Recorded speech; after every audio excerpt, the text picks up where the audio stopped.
భారత నావికా దళాన్ని మరింత బలోపేతం చేసే దిశగా రష్యాతో కేంద్రం మరో రక్షణ ఒప్పందం కుదుర్చుకుంది. 10 ఏళ్ల పాటు అకులా శ్రేణి పోరాట జలాంతర్గామిని లీజు ప్రాతిపదికన తీసుకునేందుకు రష్యాతో 20,000 కోట్ల రూపాయల విలువైన ఒప్పందం చేసుకుంది. భారత్, రష్యా ప్రభుత్వ అధికారుల మధ్య నెలల తరబడి జరిగిన చర్చల మేరకు ఇరు దేశాల అధికారులు ఒప్పందంపై సంతకం చేశారు.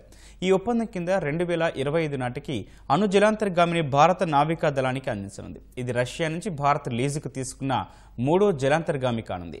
హిందూ మహాసముద్రంలో చైనా తన శక్తిని విస్తరిస్తోన్న నేపథ్యంలో భారత నావికా దళం ఆధునిక ఆయుధ సామాగ్రిని సమకూర్చుకుంటోంది. రష్యా నుంచి 1988లో లీజుకు తీసుకున్న ఐఎన్ఎస్ చక్ర 3 ఏళ్లు విధులు నిర్వర్తించగా రెండో ఐఎన్ఎస్ చక్రను 2012లో 10 ఏళ్ల పాటు లీజుకు తీసుకుంది. 2022లో ఆ ఒప్పందం ముగియనుండగా పొడిగించే యోచనలో కేంద్రం ఉంది.